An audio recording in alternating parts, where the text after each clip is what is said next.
It's been about a year into my master's program at the University of California, Berkeley in Information and Data Science, otherwise shortened to MIDS, and over the year I've been asked by various people about the experience.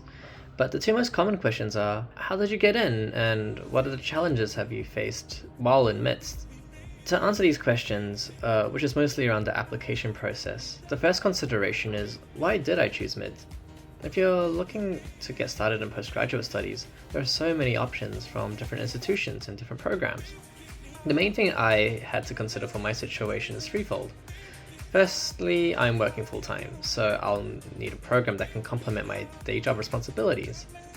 Secondly, I'm not located in the same place as the campus.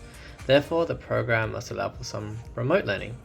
Finally, the subject must be something I'm passionate about, which in my case is computers, engineering, maths, and data science.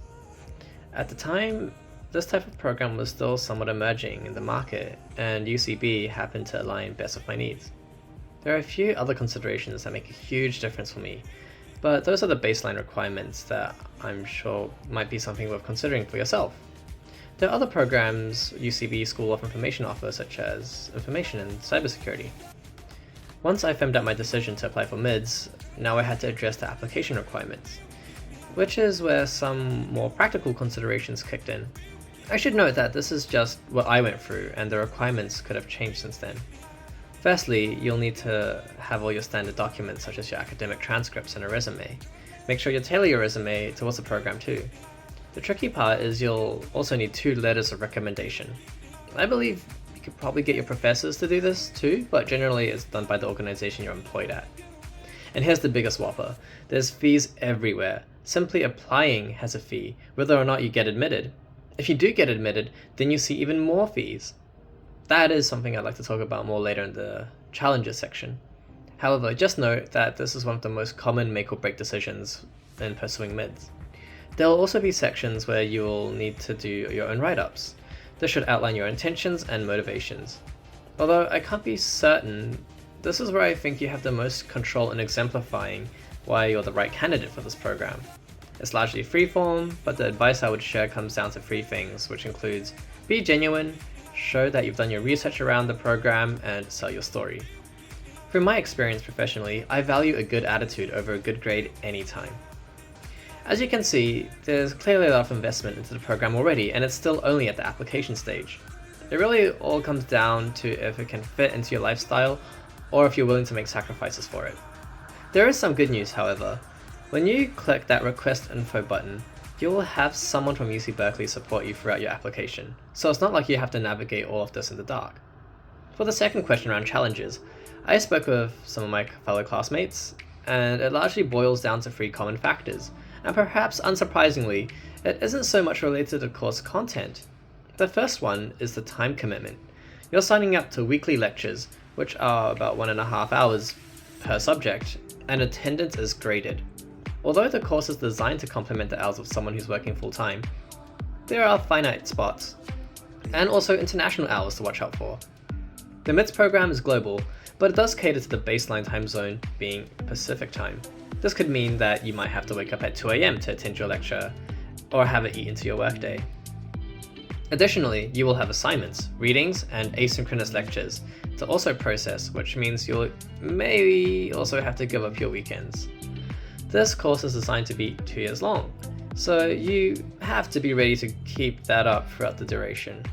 As a result, this could mean less time with your family and friends, less time to keep up your hobbies, or even activities that define who you are as a person, such as non-profit work, and perhaps the one I feel like I've been giving up the most, sleep. To readdress a previously mentioned factor, finances are a huge undertaking. This course can easily be one of the largest expenses you'd be incurring each year once you start. I've been very intimate with selections of instant ramen. Fortunately, there have been some ways that can support you on top of your self-financing. The first one is unique to studying, and that's scholarships. There's a few of them out there, but it should be noted that they're fairly competitive to get. The second option is corporate sponsorship. When I began studying, I was fortunate enough to have the support to have my sponsorship signed off. Although there's more to that story that I'll save for another time. The final way that is often pitched is to take out a loan. Regardless of the situation, there's definitely going to be a financial burden. And that also comes with a nice side of economic stress. I recommend that you should really budget it out before diving in.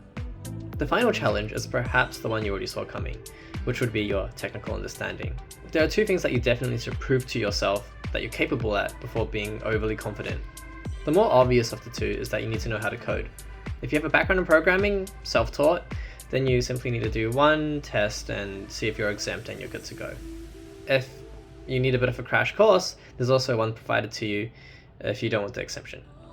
There's also bridging material available for you before the first semester starts, so that means you'll be in good hands so long as you're willing to put in the effort.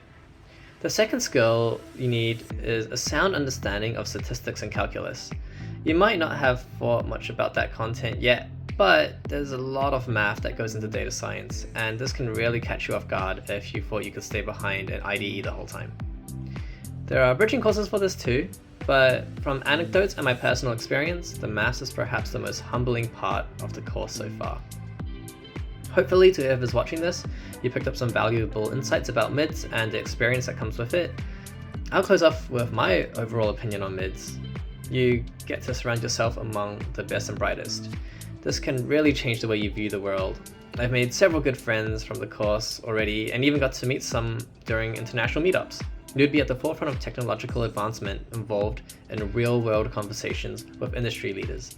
It's a fantastic opportunity if it's something that can be practically managed, and I'm very grateful to have been able to be part of this experience thus far.